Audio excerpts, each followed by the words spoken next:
Hey everybody, and welcome to Vinyl Obsession, the podcast. We're here at the Record Parlor in Los Angeles, California with guitarist John 5, who just finished picking out his top 5 albums, and we're going to sit down and discuss his picks. On Vinyl Obsession, the podcast. Hey guys, welcome to Vinyl Obsession, the podcast. I'm Eric Young, and this is John 5. John 5 is an iconic guitarist who has played for many artists, including David Lee Roth, Marilyn Manson, and Rob Zombie. He became the lead guitarist for Motley Crue in 2022 and also has 10 solo guitar albums. We gave him a very difficult job today here at the Record Parlor in LA, which you've been here before. Oh, yeah. An amazing space. Love it. Amazing selection. But we forced you, basically, to pick a top 5, which is difficult. 19 hours, right? I think 19 hours, that's yep. the running time. Yep. And no bathroom breaks, just trying to figure it all out. But, real grit by you, showing real grit today. Final number 1. So, the Monkees, of course.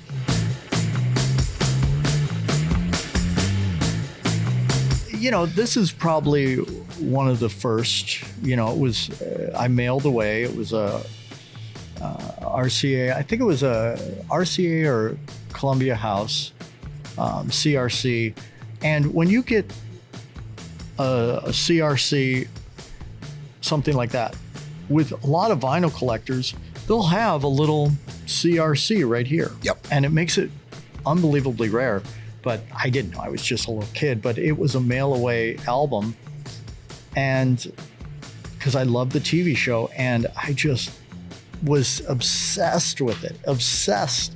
And then, just seeing these guys, it was just like, they were my heroes. And I remember doing a show, and I think it was Davy Jones, and I forget who he was touring with. Maybe it was just Davy Jones and Peter, and doing a show. And I remember seeing them, and I was like, oh my God, and I believe it. Seeing Peter Tork and Guitar Center, and then Mickey Dolenz, he was in one of Zombie's movies, and he was at the premiere, and just, it was really, cool. It was like my first thing. And I think that's an important one. Yeah. I remember first time seeing the show, the Monkees, I didn't even realize they were a band. I just thought it was a television show. Yeah. And realizing later, and you were kind of right. Kind of right. Because they had this idea for a show, and they put together these guys, right. But they were really cool musicians. But all these songs were written by studio musicians and songwriters, kind of like what we have, today with a lot of pop music and things like that. Yep. So great record. Monkees, solid choice. That's great a choice. Good way to start. But I remember being so freaked out and not feeling good. So it was all like this kind of like, It's the full experience for you. Yeah.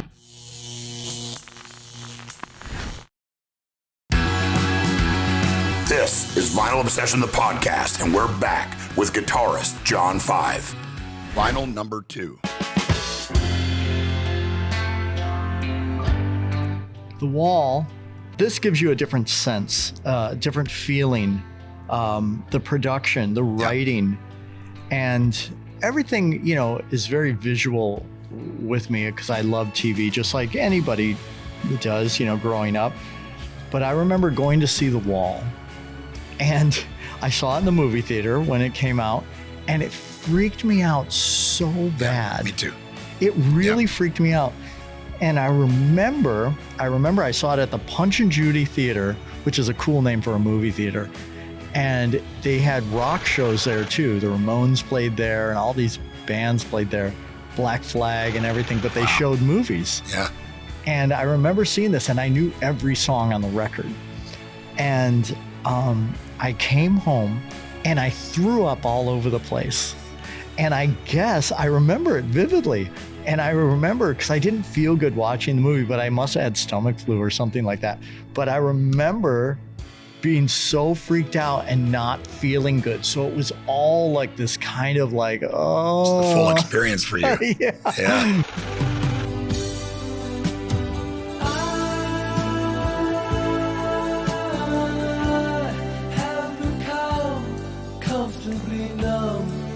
this album part of that? Is it the cover too? Like that's obviously visually Pink Floyd, their concert, obviously the movie, all their albums, like it's kind of singular. Like, I mean, obviously this is an iconic album. So when you look at it, you're like, oh, that's Pink Floyd. It just doesn't say it anywhere, but you know that's Pink Floyd if you're a music person. But it's, you know, you look at the cover and you're like, you know, like, we could probably have done something else. What if we were in a band and I was like, all right, dude, this is it. This is it, man. We're gonna have this. This is gonna be the cover and the back cover. Don't forget. So, but it has such a meaning that it was so over my head that I didn't understand. Right. And then when you open it up, it all, you know, starts to make sense. And that's what I love about certain records that had such a meaning. You had to look past the artwork and really understand what they were talking about. Yeah. Masters of it, Pink Floyd. Yeah. Right, masters of it. Yeah. But you know, I didn't understand it. Oh, how could you at that age? You know, I was so young, I didn't understand it. But like Wish You Were Here, like him shaking hands with the guy that's on fire. All these records had such a great meaning, the cover, you know? Yep. But nowadays, I don't know if that's really the case. Yeah. I think it's kind of coming back, right? Because vinyl's resurgence, you know, like like you buy vinyl in Walmart now, right? Yeah. It's everywhere. I think it was from 2017 to now, it's the number one way people buy physical music, right? It's how people buy it. And it's cool to me because that was, when I was younger, that was cool. And then it went away. Now it's back in like a huge way. I tried to put a record player in the car. It didn't work very well. Keep fighting the good fight. I mean, I see portable ones that you can buy now. They're like coming in like little folding suitcases and it like opens up. I don't know if it's worth it, but I will buy one at some point. Do you remember carrying your stack of records to your friend's house? Yeah, I'm going to my friend's house and just carry them over. That's why you got such big muscles. That's it from carrying all my vinyl albums, But see, I only carried 5, so it obviously didn't work out. The sack is only big enough for 5. That's what's so magical. All these songs were written and recorded just, you know, not a couple miles from here.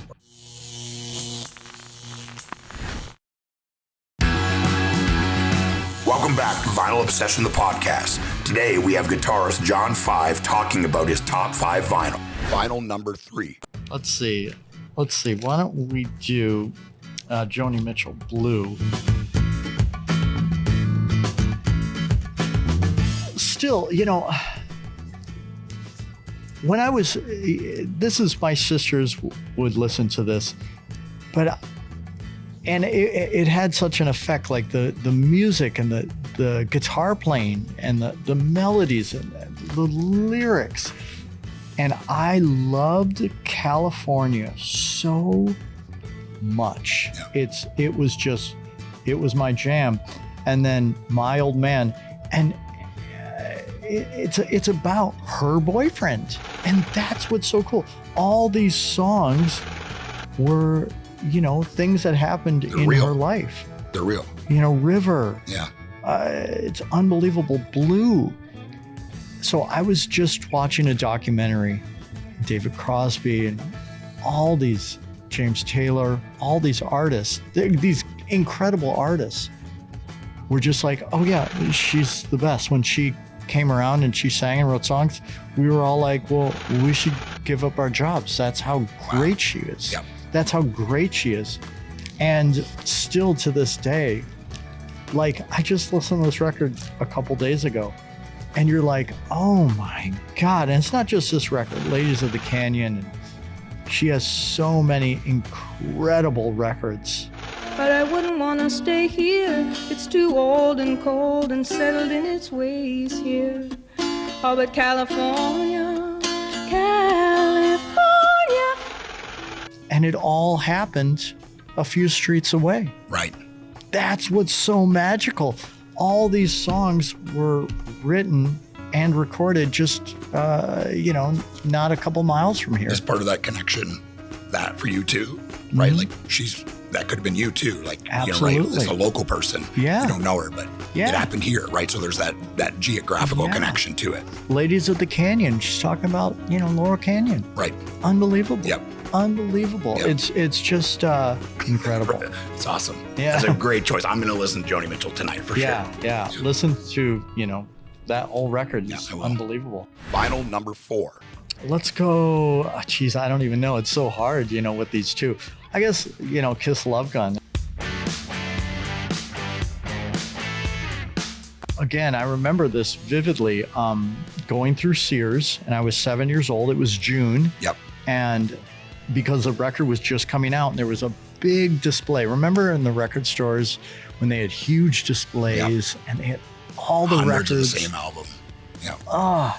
And I just remember getting it and taking it home and playing this record and loving it. Just when you're walking through Sears and you see that, yeah. do you know who Kiss is at that point? I had no idea. It's just that image. It was you see it and like, I have to have that. I bought this from the image alone. Yep. And a lot of people, a lot of musicians I know did the same thing. It was Destroyer though for them. Yep. That was a record that did it for them. But this was everywhere. So when you walked, that's what you saw. Yep. You could not see it.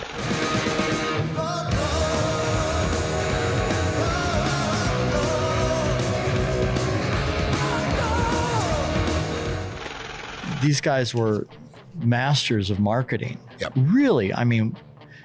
So after I got this and listened to it and obsessed on it, then I got everything, Destroyer and Debut and Harder Than Hell and Dressed to Kill. Now, Dressed to Kill, it was funny because I thought I was so young. I was 7 years old. And I thought Dressed to Kill was the first record because it was black and white. Right. And I didn't know, because I used to love watching all the monster movies, and I understood that they were very old and was before color. But I thought Dressed to Kill, which is the third record, was their first record because it was black and white. Yeah. Logically, it makes sense. But as a kid, that's how you deciphered it.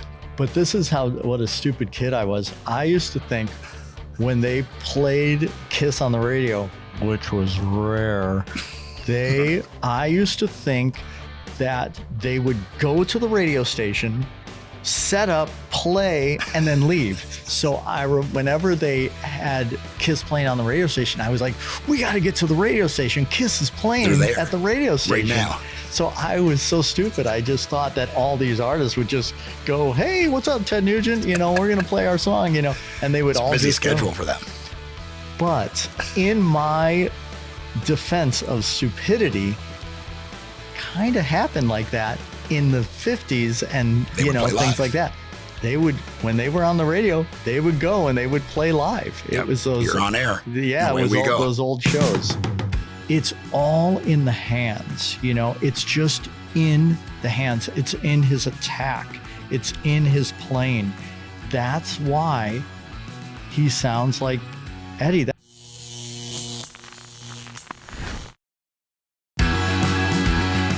Welcome back to Vinyl Obsession, the podcast. We're taking a look at guitarist John 5's top vinyl picks. Vinyl number 5. All right. No particular order. Last but not least, Van Halen. Van Halen.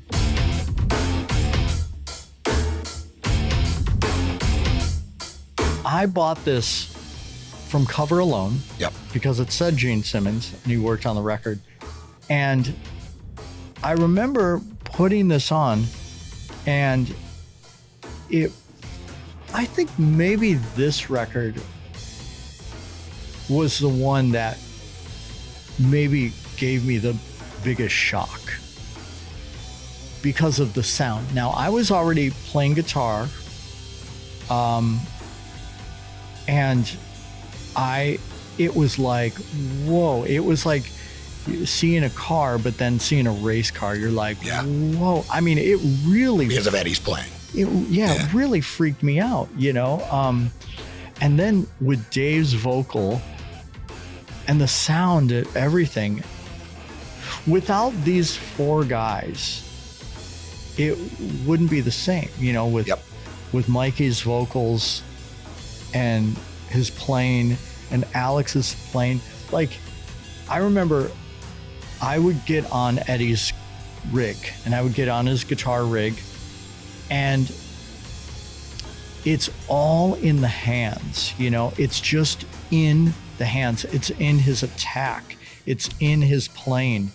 That's why he sounds like Eddie. That's why, when people play other people's music, you can hit all the notes, but it's just different with certain players like Eddie, because there was an attack and there was a certain way he really hit the strings. Same thing with like Yngwie Malmsteen or people like that. They have a certain swing to them or a certain attack, and that's how it was with Van Halen.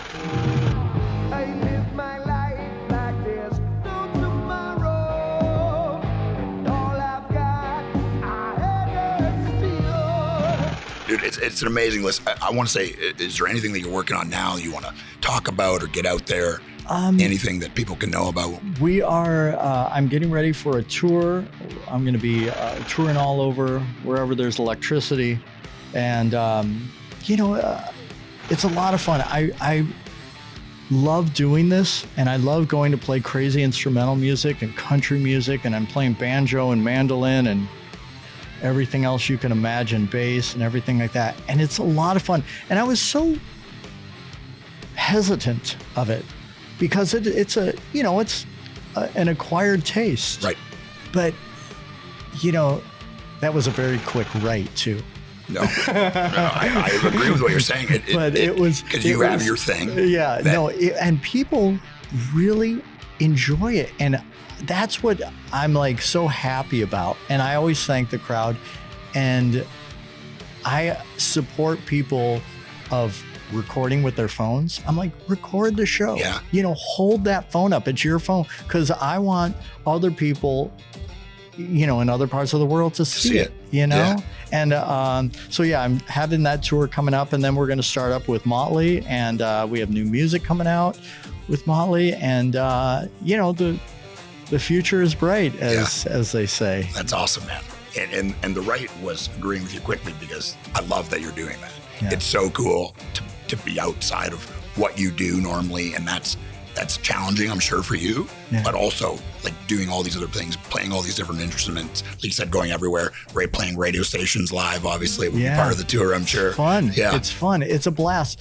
I loved anything that was really well done. If it was BMX riding or Mike Tyson or Michael Jordan or anything that was done to the pinnacle, I really enjoyed, and that's what I try to do with guitar picking. Yep. That's really cool, man. Yeah. Really cool. This is awesome. Thank you. List is amazing. Guys, thank you so much for joining us right here on Vinyl Obsession, the podcast. I'm Eric Young. He's John 5. I'm obsessed. He's obsessed. And now you're obsessed.